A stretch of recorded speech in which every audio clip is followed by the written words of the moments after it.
So once again, thank you everyone for joining us. So before we begin, I would like to say a few introductory remarks about Yetena Weg. So Yetena Weg is registered in Pennsylvania, USA as a non-profit organization, and it's run entirely by active volunteer members. So currently we have more than 70 active volunteer members spanning across 5 different countries and counting more. So our projects and engagements can be divided into 4 main aspects. So the first is our health promotion, so which is done via discussion and articles regarding the health of the general public, health policy and its implementation. So our second engagement is via the community engagement. So it's done through blood drive, inclusivity and equity projects, fundraising campaigns. Our third is our mentorship and skill sharing program. So it provides direct mentorship, soft skill training, career and professional development webinars directly to health professionals. And the last is the medical education, which is our CME or the continuing medical education team and research and QI team. So Yetena Weg is more than a digital platform. So it provides a platform where the volunteers can come together and actively engage or participate in several of our aforementioned engagements. So this is a slide showcasing our members volunteering across several activities. So our other engagement is the Yetena Weg and ROHA Health Article Writing Competition, which is done in collaboration with IMSA. So the 4th round of Health Article Competition is organized in collaboration with the Ethiopian Medical Students Association. And ROHA Medical Campus will award travel grants for 2 Health Article Writing Competition winners. And Yetena Weg will award pulse oximeters for the top 20 winners and litmus stethoscope for the top 3 winners. And the top 5 winners will also get internship opportunities at ROHA Health and other partner institutions. So this is a slide showcasing the 2021 article writing competition winner on the left, and the prizes for the 2022 winner are showcased on the right. So these are also the winners from the 2023 article writing competition. They got the opportunity to travel to the University of Global Health Equity. So our other engagement is Yetena Weg and ROHA Research Fellowship. So Yetena Weg collaborated with Addis Ababa University Medical Faculty, mainly 3 campuses, being oncology, radiology, and internal medicine. Research grants were awarded for the top 4 winners and mentorship for the subsequent 10. And also it's done in collaboration with St. Paul Millennium Medical College. So instead of being for residents, this one was mainly for medical students, particularly interns. So research grant was awarded for 4 winners. The winners have already been announced. This is a slide showcasing the winners from Tukur Ambassa Specialized Hospital. So there are 2 residents from internal medicine, a resident from oncology, and another resident from radiology. And these are also the winners from the St. Paul wing. So when we come to our CME team, our CMEs are freely accessible. And for this, Yetena Weg partners with the Ethiopian Medical Association, the Ethiopian Society of Cardiac Professionals, and the Ethiopian Society of Internal Medicine to provide continued training for healthcare professionals. We've had 14 CME webinars so far for the year 2024, and our average webinar attendee ranges from 150 to 200 healthcare professionals. So in 2024 alone, we've planned to have 30 webinars, each focusing on emergency, medical and surgical cases, ENT, obstetrics, OBGYN, and so on. So we invite renowned local and international speakers. You can access our previous CME sessions on our Yetena Weg YouTube channel. And in order to get updates about our upcoming CMEs, you can join Yetena Weg's Telegram channel for healthcare professionals, or you can follow our social media posts. So the links will be pasted shortly in the chat box below. So in order to get the best experience in the webinar, you can send your questions to the Q&A or to the chat box. And at the end of the webinar, your questions will be addressed by the guest speaker accordingly. And to get your CU certificates, you must be able to fulfill the following set of criteria. So the first is attend the whole sessions virtually. So the minutes attended will be checked by Zoom attendee reports. You have to fill in the Google form for personal details and attendance. And you have to be able to score 50% and above on the post-webinar quiz. And you'll get your results right away, but the certificate will take 1 up to 2 weeks to be delivered to your email.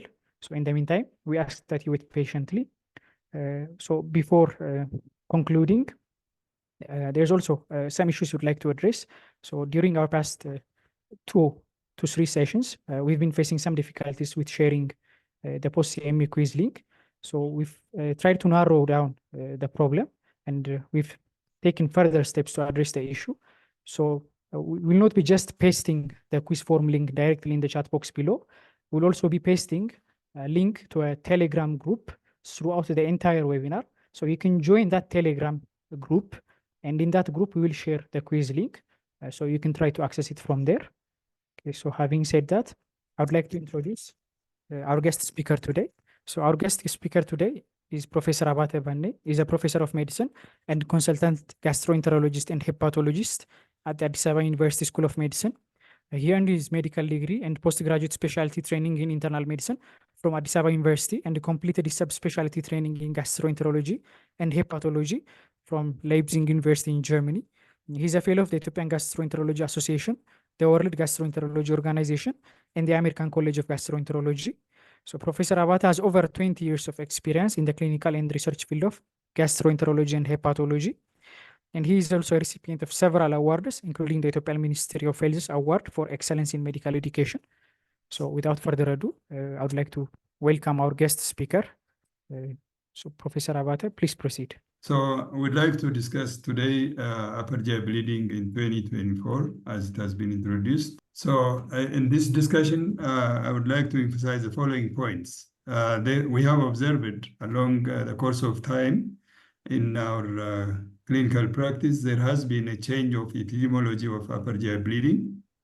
And I would also like to discuss the ER emergency room tips in evaluating a patient with upper GI bleeding, assessing severity and stratifying patients to different severity states, the role of PPI and the mode of administration of PPI in managing upper GI bleeding, and the timing of endoscopy and some of the advances of endoscopic management of upper GI bleeding, the role of NG tube and intubation, as well as plasma transfusion in managing patients with upper GI bleed, and the need of second look endoscopy after fixing the first bleed, and the role of combination therapy, and when and how much to transfuse patients with blood, and also patients who,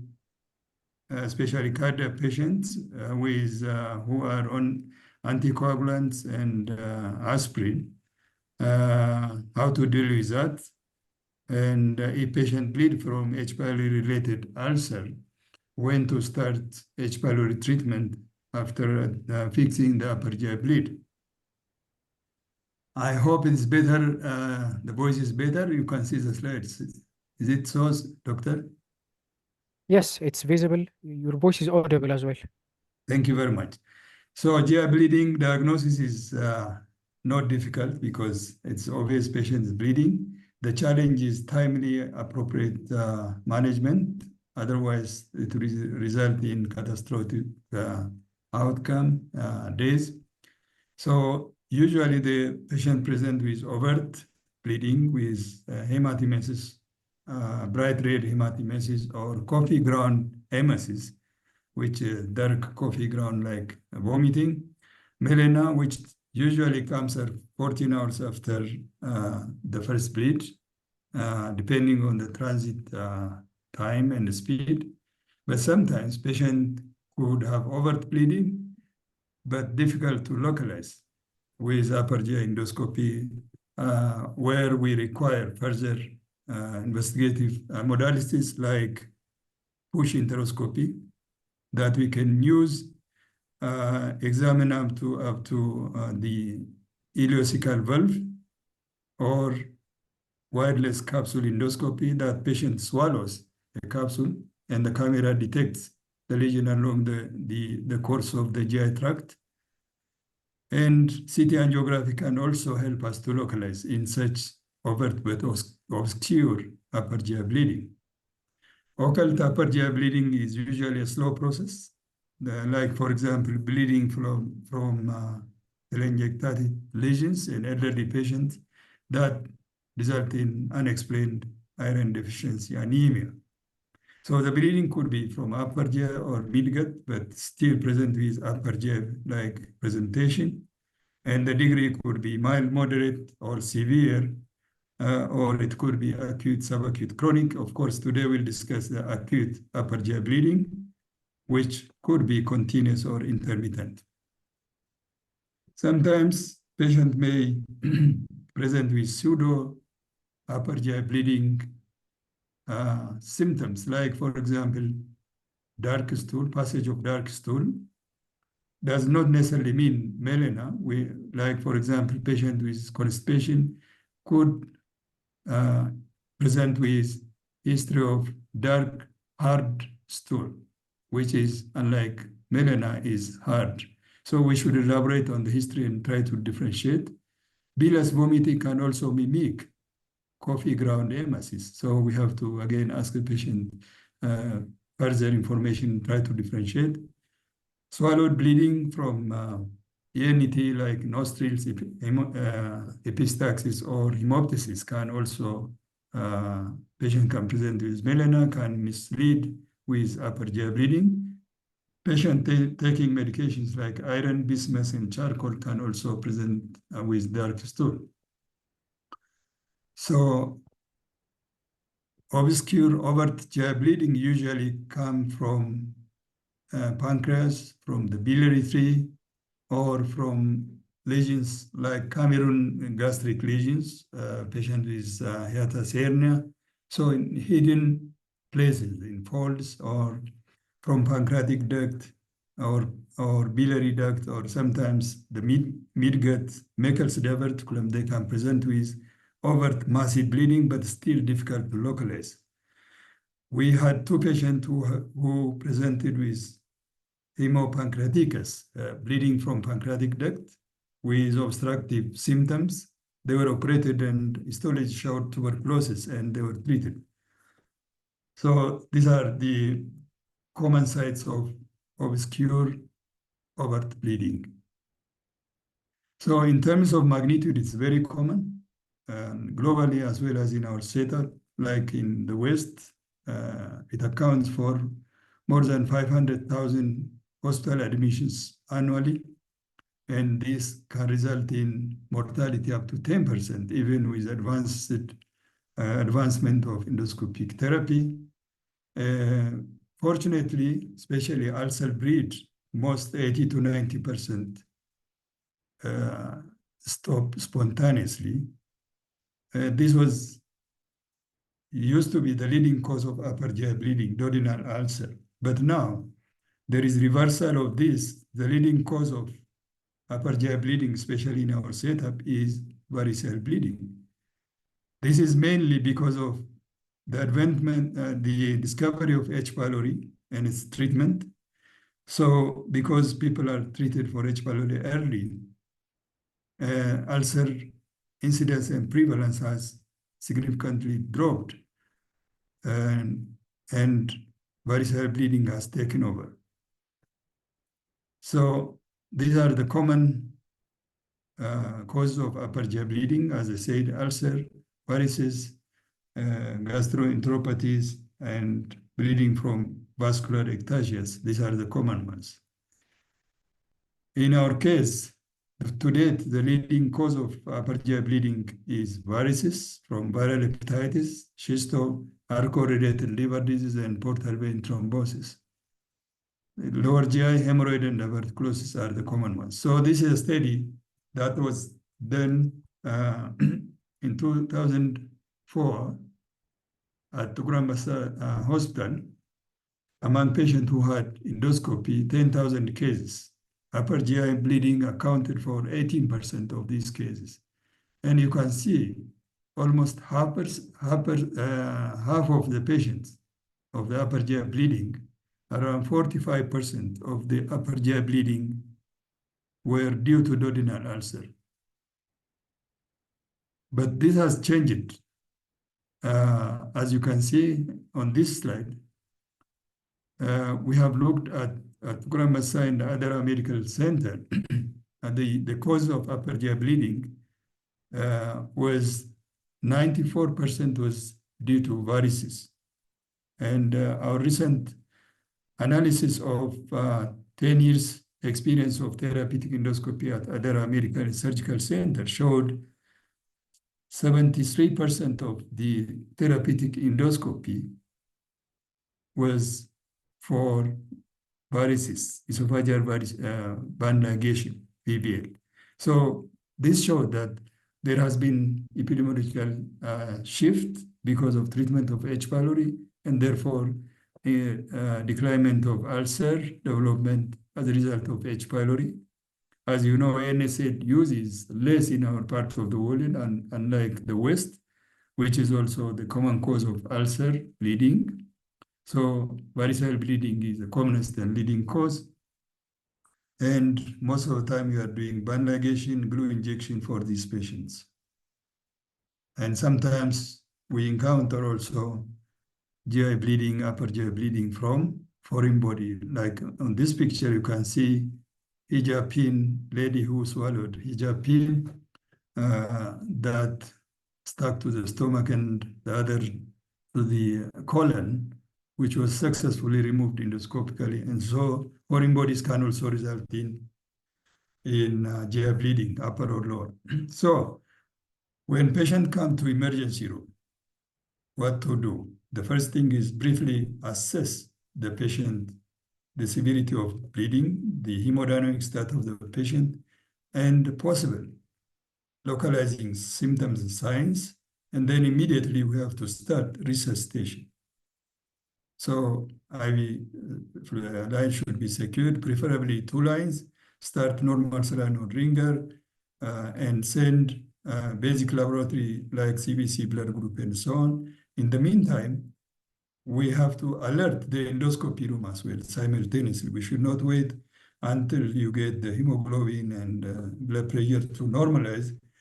It should be done simultaneously. The endoscopy room should be, the team should be alerted, and so that they get prepared for endoscopic intervention until diagnosis and intervention until the patient stabilized. So sometimes, especially when it's vascular, the vascular bleeding does not stop with resuscitation. Resuscitation with fluid and blood is just volume replacement. So as we are going to discuss, there are conditions where we consider emergent endoscopy that should be done within 6 hours, whereas emergent endoscopy should be done within 6 hours. Urgent endoscopy should be done within 12 hours, and early endoscopy should be done within 24 hours of onset of bleeding. So this is based on the severity, the hemodynamic status of the patient, and also the degree of ongoing bleeding. So it should be done based on case by case. The first hemoglobin result may not truly reflect, as the patient, after losing volume, might have hemoconcentration, and therefore the hemoglobin may falsely appear normal, as it takes 24 hours or 36 hours for hemodilation for the fluid to move to the vascular translocation. This is the basic, the easy way of clinical judgment of the degree of bleeding. Like when patient has resting tachycardia, the bleeding is mild to moderate.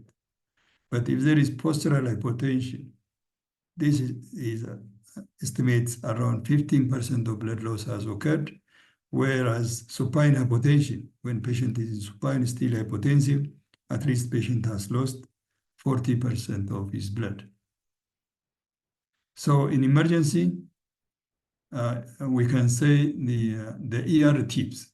We evaluate the patient quickly, resuscitate with fluids, and start also PPI and antibiotics, especially in patient with possible underlying cirrhosis, and then investigate from basics to advanced while you resuscitate the patient in parallel, and you prevent further bleeding, and then systemic etiologic therapy after we identify that one. So, like I said, start fluid. And how about blood transfusion?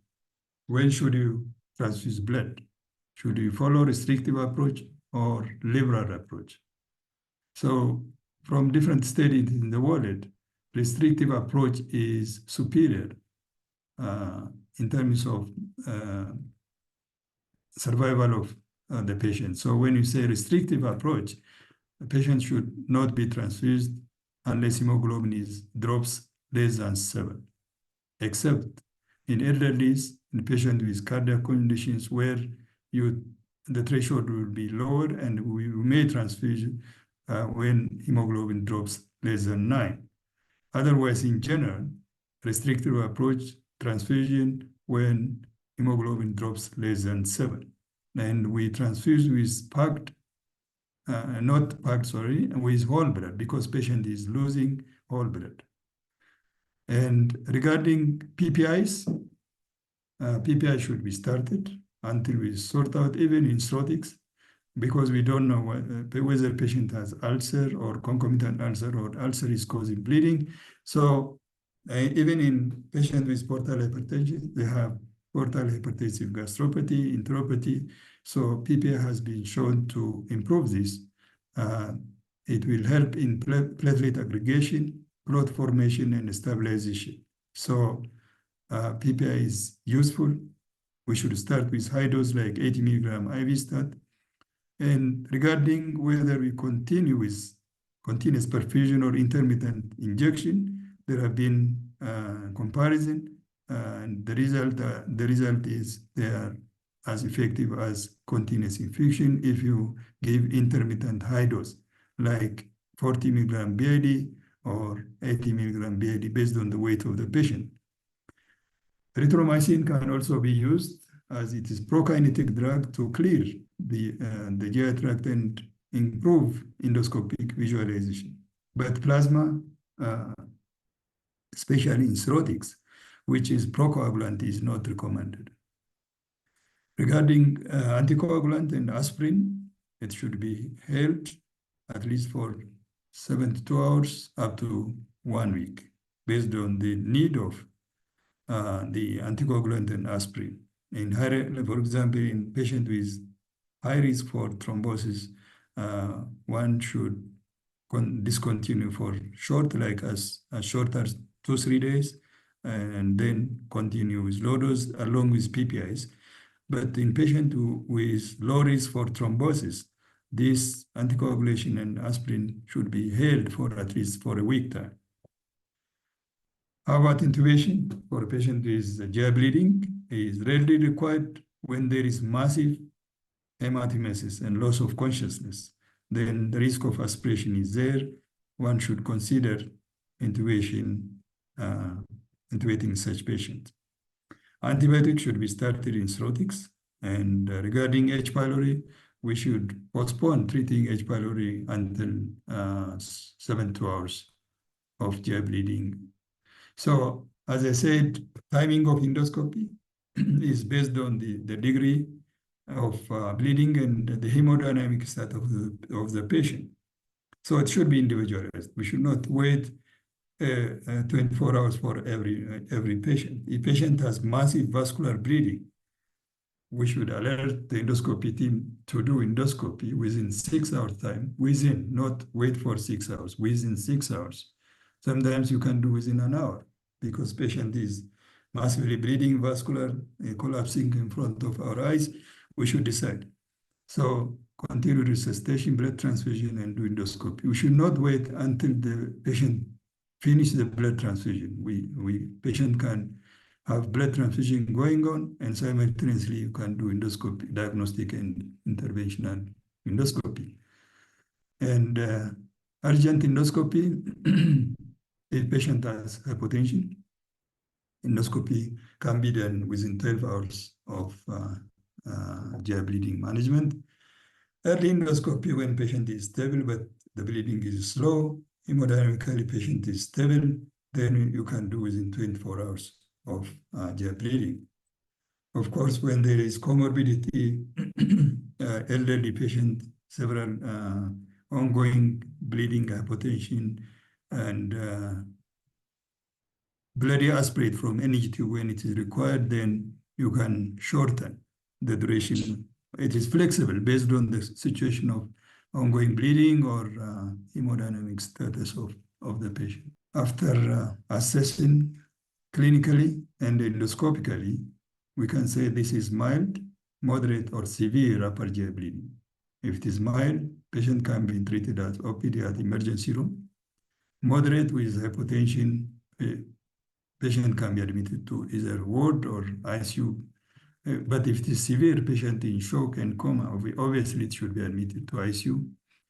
And so pre-endoscopy, we can also use Glasgow platform Bashford assessment criteria, scoring criteria, which uses laboratory clinical assessment like BUN, hemoglobin, systolic blood pressure, heart and melena, presence of comorbidities like hepatic and cardiac conditions. So this is a score from 0 to 23.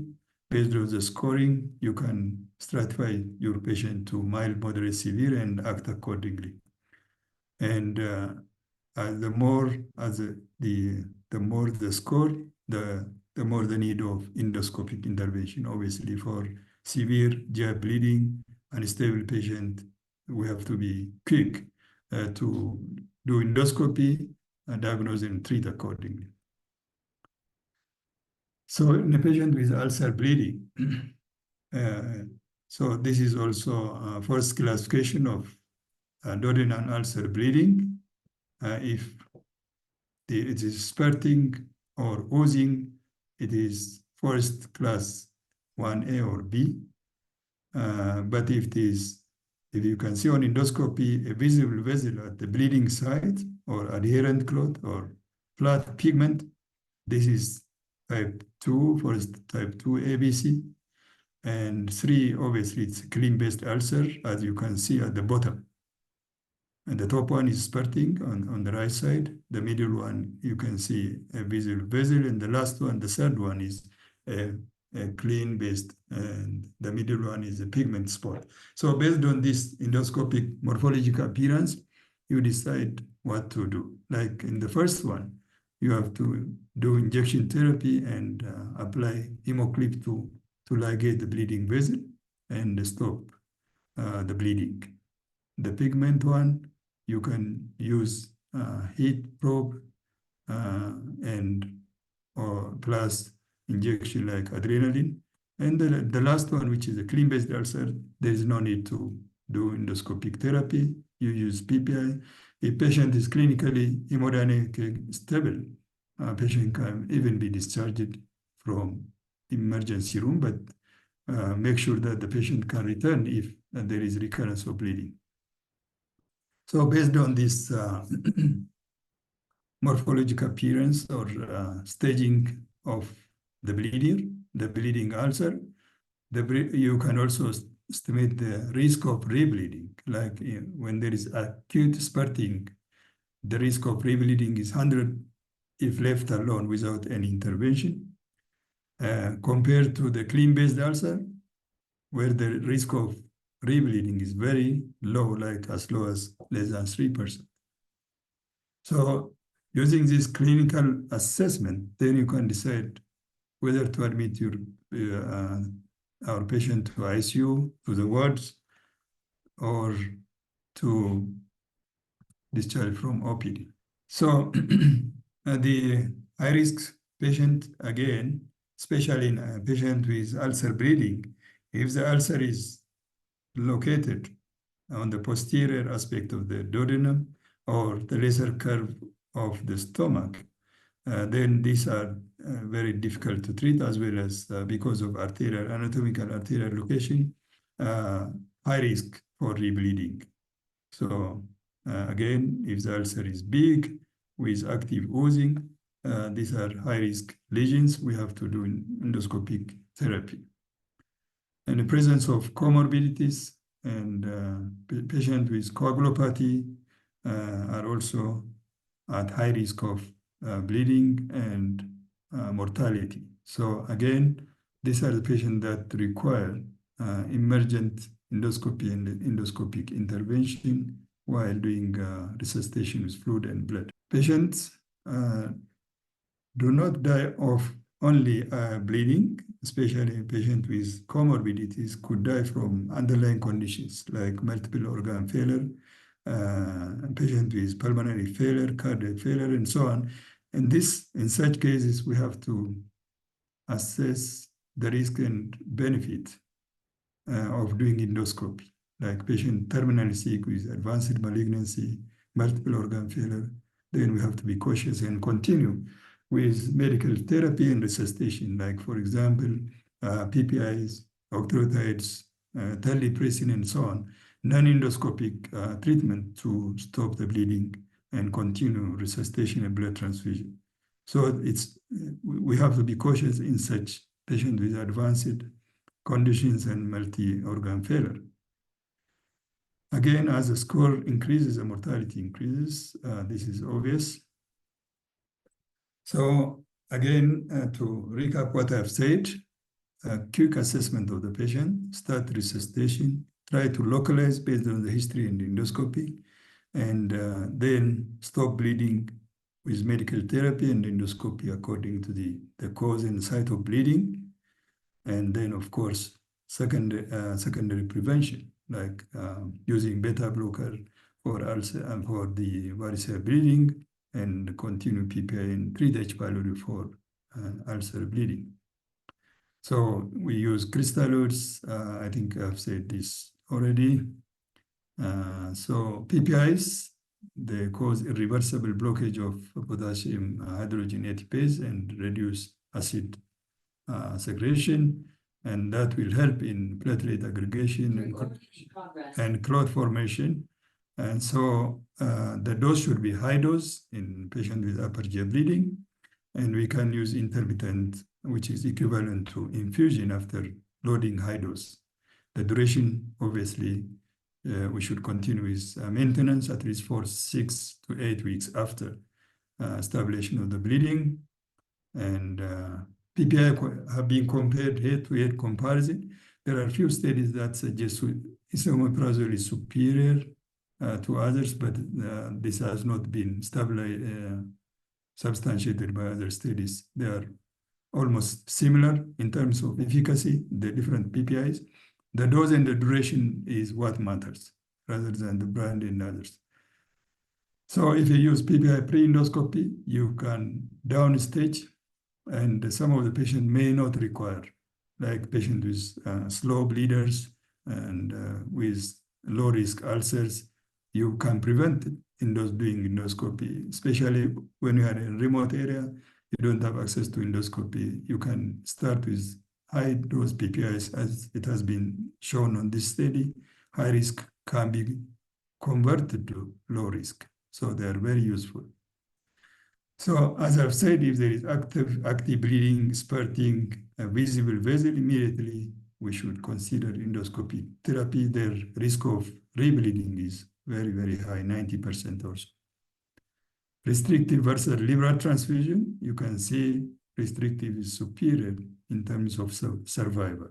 So we should not transfuse patient of hemoglobin of 7 and above, unless patient have comorbidities, cardiac conditions, elderly, and then we should try to achieve hemoglobin of 8 to 9 in those cases. Otherwise, 7 is the cutoff point. So fluid resuscitation should continue, blood transfusion, PPIs, and endoscopic therapies, epinephrine, thermal therapy, CLIP, and so on. Regarding diet, patient should fast should be NPO for 6 hours, and H. pylori treatment should be postponed up to 72 hours. And it's very important to always alert the team of endoscopy, surgery, and interventional radiology colleagues as well, especially when patient present with massive bleeding. You cannot predict. It's like labor. You cannot predict the outcome, because a slowly bleeding lesion can turn out to be massive bleeding. And it is very, very important always to think wider and involve MDT, the endoscopy, surgical colleagues, and radiology for possible intervention especially if there is recurrent bleeding. And big ulcers, giant ulcers may require surgery. So low-risk patients, as I said, we should be cautious to discharge them immediately, but you can keep them at OPD emergency room at least for 24 hours or so, and make sure that they don't have comorbidities, there is no recurrence of bleeding, and that patient can come back shortly if recurrence occurs. In our setup, I think we have to keep this patient at least 24/7, 2 hours, or 48 hours, and see them until they stabilize, and then consider discharge if everything is okay, especially no comorbidity, patient is young, hemoglobin level achieved 8 to 10, and then you can consider discharging with a short appointment with POPPIs and avoiding GI irritants like alcohol irritant drugs like NSAIDs and so on. So intubation, as I said, it's only in massive conditions. Any tube aspiration used to be in the past, but no more. We don't need any tube these days because we have endoscopy that you can quickly assess. You can also do endo wash and aspiration of the GI content and try to get it clear. So there is no need of inserting any tube unless patient has protracted loss of consciousness. For diagnostic purpose, we don't need. And for intubation, similarly, unless patient has massive protracted hematemesis and loss of consciousness, it may not, we don't need doing endotracheal intubation. So endoscopic interventions, sclerotherapy, adrenal injection. These days we have also hemospray, especially for bleeding malignant lesions. You can endoscopically spray on the lesion and stop the bleeding. And then you get time to consolidate with other endoscopic therapy like injection, looping, suturing, and so on. But this is easy way of stopping the bleeding immediately with endoscopic spray on the lesion. And we have also heater probe, monopolar, bipolar, where you do heating and coagulation and stop the bleeding, or apply hemoclips over the scope clipping, which is similar like band ligation, endoscopic varicose ligation, glue adhesive that we use for gastric varicose bleeding. We do also in our center. And we have also endoscopic looping for bigger lesions like GIST, or do endoscopic surgery. These are very technical things. And so these are the list of endoscopic interventions. You can also do argon plasma coagulation, which is an untouched approach. So this is an example of hemoclip that you can see. There is an oozing vessel on the left side.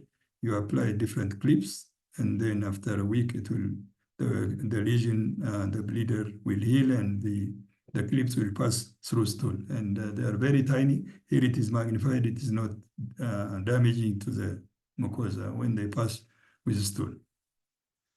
This is endoloop. When you get a bigger lesion, you can close with endoloop like this one. And the GIST, this is a GIST lesion, which is difficult to stop with others like hemoclip, because these are a bigger mass lesion. So you can tie around with the endoloop and stop the bleeding. And these are the heater probe, where you can coagulate the bleeding lesion and stop, and also do injection therapy.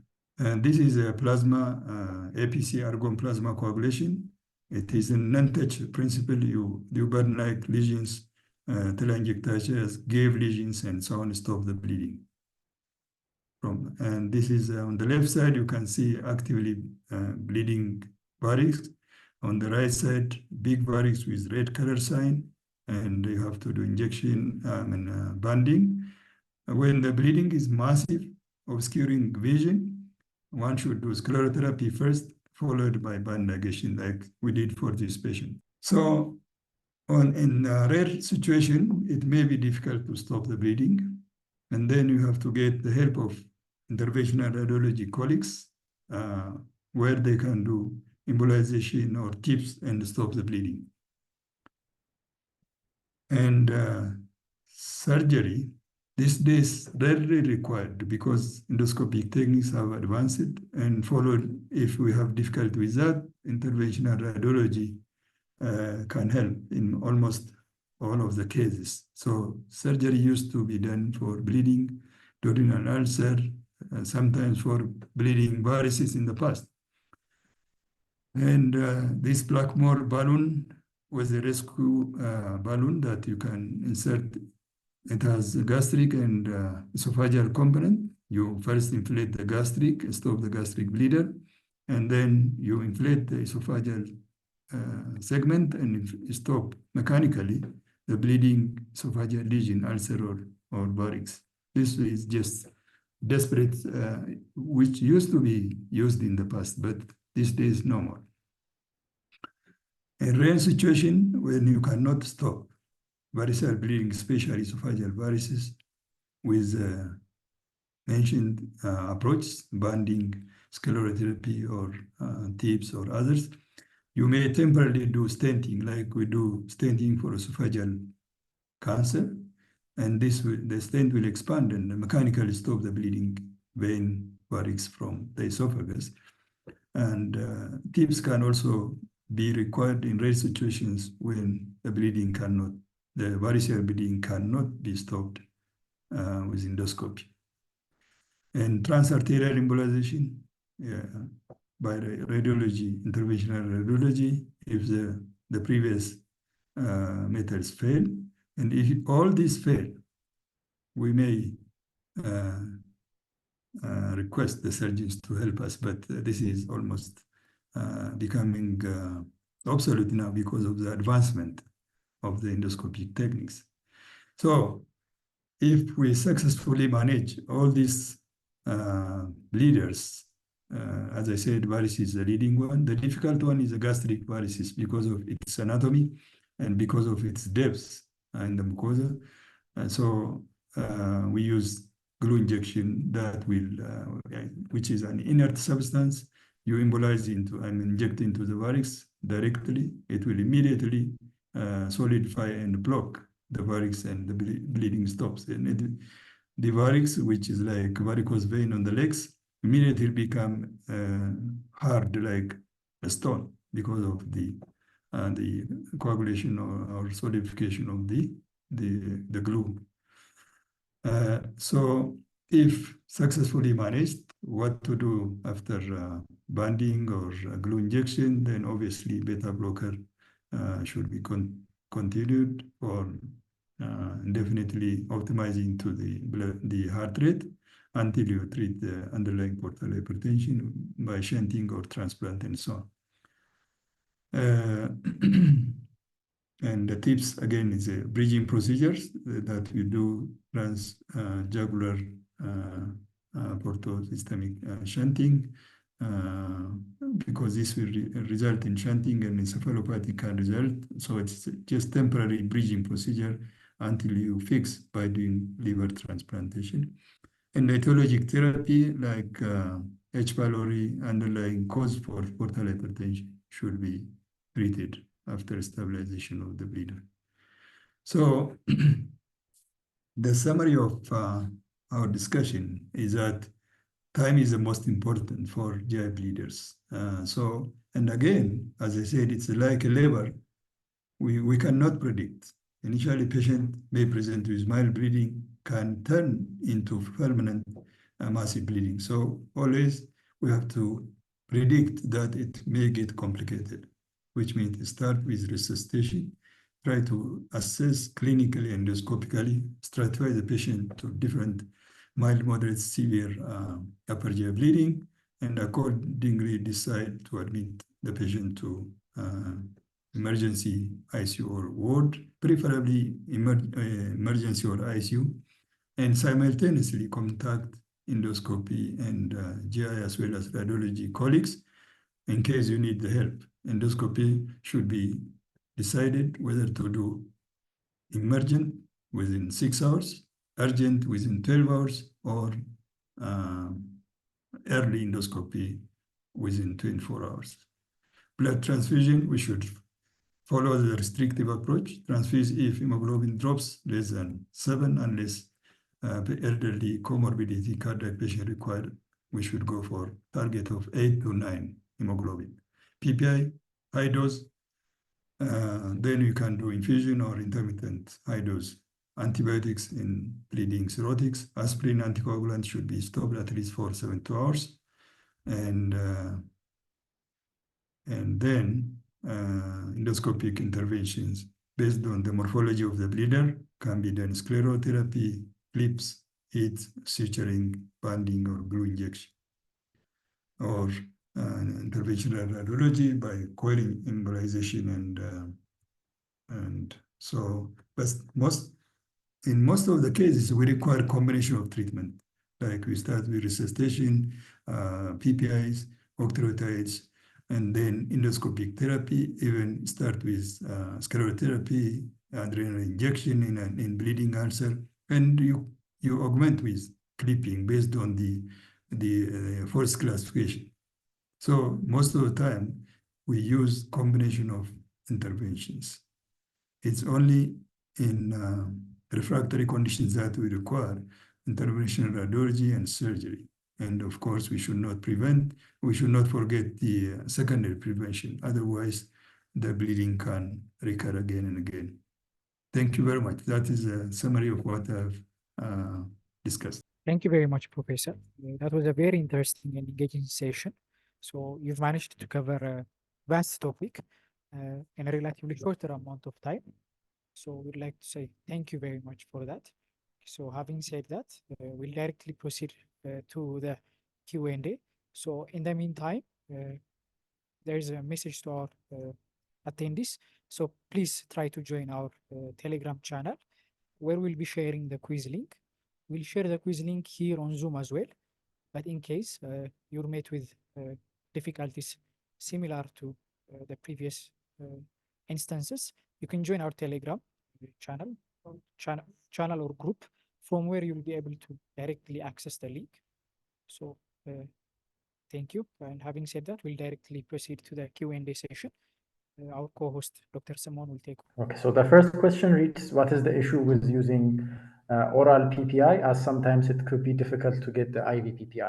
So shall I start answering? Yeah. Okay, so I think, as you have discussed, oral PPIs for mild bleeders that can be kept and possibly discharged from emergency room. The second question reads, if we have a patient with polycythemia vera and thrombosis and forest class 3 ulcer on EGD, how should we proceed with the anticoagulants? Yes, this one is a simple clean-based ulcer. The risk of rebleeding is low. So we can consider restarting the anticoagulant for this patient where it is highly needed within 24 to 72 hours. Again, based on the volume loss, the severity. Okay. The third question reads, what is the role of PPI in varicose bleeding before endoscopic intervention?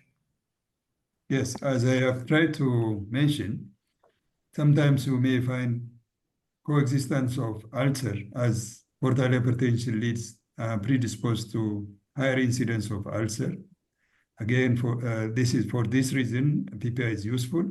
And the second, they usually have associated severe portal hypertensive gastropathy and enteropathy, where the low pH will predispose them to ulcer development as well as bleeding from even without ulcer. Hypertensive gastropathy, enteropathies can also bleed. So making the pH alkaline will protect them from further bleeding. Yes, the concern is that if you suppress the acidity, the risk of getting infection, these are issues. But overall, if you give PPI before doing endoscopy, it will be on the safer side. Okay, thank you very much, Professor. The fourth question reads, what is the role of octreotide in upper GI bleeding? Is it considered as an essential medicine for this purpose? Yes, obviously, in different studies, octreotides have been observed to be as effective as sclerotherapy for varicose bleeding. So they are very useful, but they are very expensive, and unfortunately, we don't have these medications locally. We are trying to get it locally because sometimes, like I said, the patient is very too sick to undergo endoscopy, like with comorbidities, advanced age, and so on. You put this patient on octreotides, analogs. So they are very useful, and studies have also shown, at least in stopping bleeding, they are equivalent to sclerotherapy. Okay. Thank you, Professor. The fifth question reads, how do we manage patients with an ulcer and upper GI bleeding who are already on aspirin and proton pump inhibitors? Yeah, you stop the aspirin and treat with high-dose PPI, in addition to, of course, resuscitation with fluid and blood. And then based on the degree of bleeding and the morphology of the bleeder, you add endoscopic therapy. So stop aspirin, stop anticoagulants, continue resuscitation, and do endoscopy and decide what endoscopic intervention you do. The sixth question reads, why do we need to delay H. pylori therapy? Yeah, the reason is these patients should be kept NPO at least for 6 hours. And the drugs, if you take like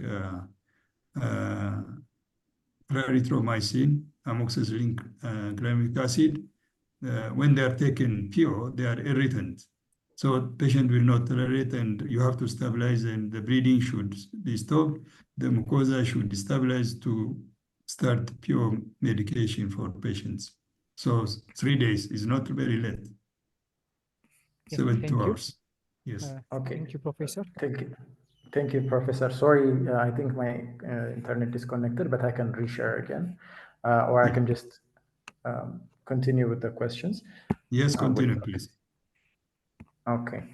So the next question we have reads, what's the issue of transfusion if the patient has an ongoing bleeding? Shall we follow the restricted approach, or is there another approach that we can follow? When patient is having ongoing bleeding, you continue transfusion. The hemoglobin cutoff point will not be fixed there. Understandably, it will be dropping and dropping. So we have to transfuse. This is a patient who the cutoff point for restrictive hemoglobin of 7 target is to what to achieve beyond or below which we consider transfusion. But if patient is in front of our eyes is bleeding, hemoglobin must have been also dropping. So continue transfusion, do endoscopy, and simultaneously fix through endoscopic therapy, injection, ligation, heat, whatever, based on the stage of endoscopic staging. So it should be simultaneously going on. We should not wait for the lab to send us another drop of hemoglobin. Okay, thank you very much, Professor. The final question we have reads, what is the mechanism of action of beta blockers for ulcer management, and what is the dose and duration of beta blockers as prophylaxis for varicose bleeding? And finally, what do you suggest in case the patient is bradycardic? So the beta blockers, they do cause, as you know, splanchnic vasoconstriction, and therefore reduce the portal pressure. By reducing portal pressure, the risk of bleeding, of varicose bleeding, will be less, and it should be titrated to the patient heart rate of 60 to 65, and that should be continued until you fix or treat the portal hypertension. When patient is bradycardic, then it may be difficult, and then you have to use other methods of treating portal hypertension like TIPS and the Brito procedures and so on, which can be done endoscopically. Okay. There are still a couple of questions on the chat box, so let me just read them out loud for you so that we can Yes, address please. them quickly. Yes. Do you have any recommendations regarding management of severe upper GI bleeding in a setup where endoscopy is not available? Yes. So when endoscopy is not available, what to do is resuscitate with fluid, crystalloids, blood transfusion accordingly, high dose beta blocker, start antibiotics because we don't know what is causing the bleeding. And then if we fail with this, then as I said, we have to help, we have to ask the help of other colleagues like interventional radiology or surgery if endoscopy is not available. And referring such patient, if possible, to endoscopy center would be the best. If that is not possible, obviously what we have is surgical intervention, and in those when endoscopy is not available, I think getting interventional radiology in our setup still is a difficult situation. So continue medical therapy, resuscitation, and alert the surgeons. If possible, transfer the patient by air or ambulance if you are nearby to endoscopy center. Even without, if it's still difficult to refer the patient, you can contact the seniors and discuss what best we can offer. Like if you are in the region, you can call the senior gastroenterologist to give opinion regarding management of such patient in difficult situation. Okay, thank you very much, Professor. Another question we have reads, how do we confirm H. pylori in patients with upper GI bleeding, and can we use H. pylori stool antigen test? No, it will give you false negative, and therefore we should use urea breast test or URAS test. H. pylori stool antigen should not be done when patient is bleeding. Okay, thank you very much, Professor. Another question we have reads, what is the recommendation for when to initiate oral feeding after upper GI bleeding? Yeah, again, it varies based on the severity of bleeding and the hemodynamic status of the patient. But in general, if patient is stable, you have fixed the bleeding, you can start fluid sips within 6 hours. The other question also about octreotide is octreotide currently our drug of choice as compared to vasopressin, possibly because of the coronary vasospasm seen when using vasopressin or terlipressin. Yes, octreotide and terlipressin, the study different. We don't have this locally, but different studies from what I have seen, they are equivalent in terms of efficacy for short time, like within they're used for 5 days. And the efficacy is similar, but the side effect, as it has been said, vasospasm, cardiac patient, you have to be cautious, but they are effective. The efficacy is similar. If once you start, you can use them up to 5 days. Okay. And another question reads, what is the role of metoclopramide in the management of upper GI bleeding? Yeah, that's difficult. Rather, erythromycin is preferred. Metoclopramide to suppress vomiting will be very inefficient because this is a volume loss. There is an urge of vomiting. It will not help us usually. Rather, erythromycin for cleaning the gastric content to get better visualization. But again, these days we have EndoWash where you can wash and suck out the content or gastric content and clear the mucosal vision. So metoclopramide in a patient who is bleeding hypotensive will not be useful in emergency situation. Okay. Thank you very much. Another question we have reads, what is the ideal time to start DVT prophylaxis for patients at high risk of VTE with a history of upper GI bleeding secondary to variceal bleeding? Yes, so like we said, 72 hours is from different observational studies. If patient is high risk for PT and thrombosis, 72 hours is the minimum time, but if patient is low risk, you can wait up to 1 week. Okay. The other question reads, what is the role of antibiotic prophylaxis for upper GI bleeding due to VH caused by non-cirrhotic portal hypertension?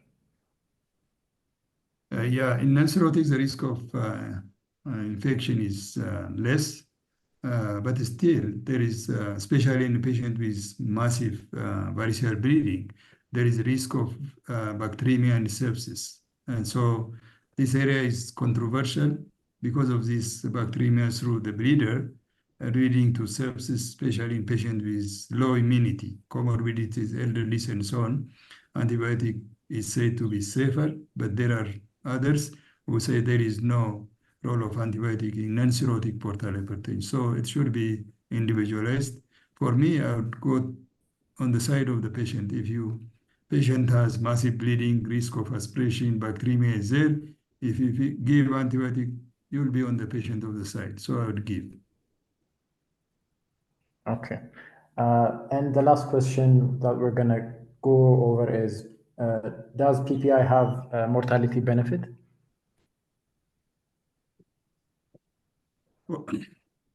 For which case? Is it for ulcer patients, for variceal bleeding, mortality benefits?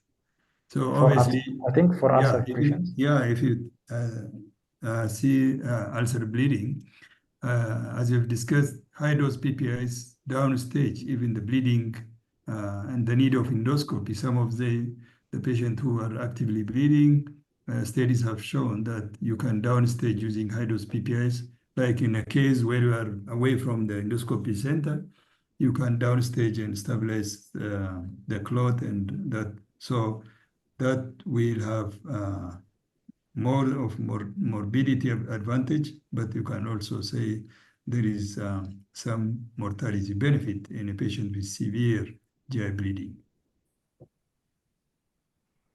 Okay, thank you very much, Professor, for addressing all our questions. Let me give the floor back to Dr. Tadel so that he can tell us more about the quiz. Yeah, thank you very much. I really appreciate the attentiveness of the audience and excellent questions. Thank you very much. Okay, Professor. So we're going to go through the questions together now. I'm going to be sharing them on the screen. Okay. Are they visible for you? Yes, it is. Okay.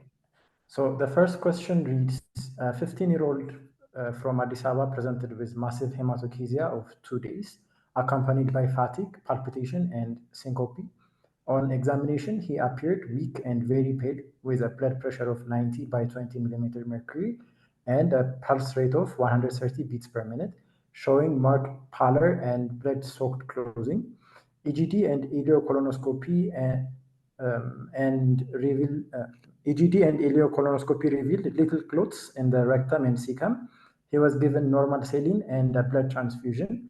What should be the next step in the management? Laparotomy, capsule endoscopy, abdominal CT scan, or push enteroscopy, B and C. So, Professor, you have the floor to answer the question. Yes, thank you. As most of the attendants responded, the answer is E, which is for this patient after resuscitation with fluid, blood, and so on. We should the bleeding is obscure. So the source of bleeding could not be identified by upper and lower GI, including ileocolonoscopy. So it appears that it's coming from midgut, the bleeding. So what option we have is capsule endoscopy or push enteroscopy. From the two, push enteroscopy is preferred because you can do intervention. using push enteroscopy through mouth up to the ileocecal valve. If you find a lesion, a bleeder, one can inject a clip or do other endoscopic intervention, whereas the capsule endoscopy only diagnoses the level of the lesion on video camera. Plain CT scan does not help us. It says only abdominal CT scan. It's not abdominal CT angiography. So it is not helpful. Laparotomy will be very difficult because you don't have any direction. If you don't have capsule endoscopy and push enteroscopy, the desperate action we can take is doing laparoscopy of midgut, and through that laparoscopic enterostomy, one can do intraoperative endoscopy and look upwards and downwards endoscopically. If you cannot reach by simple upper gastroscopy and ileocolonoscopy. So for this patient, we did using pediatric colonoscope. We did push enteroscopy, and still we could not reach the ileocecal valve from above. So fortunately, patient stabilized with treatment, blood and others, and patient bleeding has stopped. He's comfortable, stable. Now we have referred him for push enteroscopy or capsule endoscopy, and we are waiting for the diagnosis. Our clinical suspicion is possibly he's very young male patient, Meckel's diverticular bleeding. In elderly, usually you get colonic diverticular bleeding as massive as this one. So other imaging, abdominal ultrasound, CT scan did not reveal any.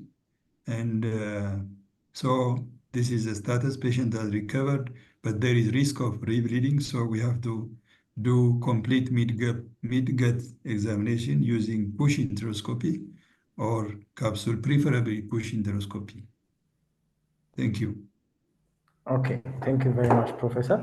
The second question reads, a 25-year-old termed Gravida 4 para 3 from Addis Ababa experienced sudden fainting, hematemesis, hematochezia, and diaphoresis over the course of 2 hours.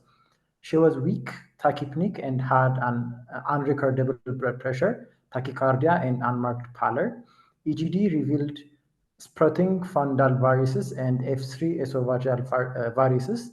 How do we manage this patient? Crystalloid and blood pressure, crystalloid and blood transfusion, NBCA glue followed by EVL, antibiotics and PPI, and D reads all of the above. So Professor, explain. Yes, thank you. Again, this is a very massive, severe gastric fundal varices. So we have to do resuscitative measures, fluid and blood, and we have to fix the gastric variceal bleeding using glue injection. After doing that, we can do band ligation for esophageal varices because it is high risk for bleeding also. Now the bleeder is the gastric fundal varices. So fix with that with glue, and then do band ligation. You can do at the same day. And this is what we did for this patient. And therefore, the answer is all. Okay, thank you very much, Professor. The third question reads, a 75-year-old from Desi with a history of diabetes mellitus, hypertension, atrial fibrillation, and a previous embolic stroke, presented with tarry stools and fatigue lasting 6 days. He was taking aspirin and warfarin. On examination, he appeared comfortable with a blood pressure of 130 by 70 millimeter mercury, a pulse rate of 100 BPM, a mild pallor, and an ejection murmur. How do you manage this patient? Early EGD after resuscitation, keep aspirin but discontinue anticoagulant, emergent endoscopy, or urgent liberal blood transfusion. So continue, Professor. Yes, thank you. Again, this patient has mild to moderate bleeding over time. It's a slow bleeding, and patient has comorbidity. taking anticoagulant and aspirin. So what we do is do resuscitation, stabilize the patient, and do upper GI endoscopy within 24 hours, which is an early endoscopy. And we have to, as you discussed, we have to discontinue both aspirin and anticoagulant. And these are confounders that can exacerbate the bleeding until at least for 72 hours to 1 week based on the risk of the thrombosis. And we said we go for restrictive blood transfusion, not liver, and emergency endoscopy should not be done because patient's condition is relatively stable.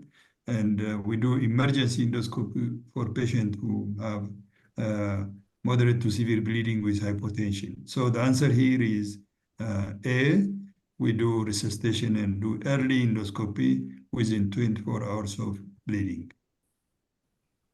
Okay, thank you, Professor. The last question we have reads, 32-year-old from Putajra presented with massive coffee ground emesis, melena, and fainting of 6 hours.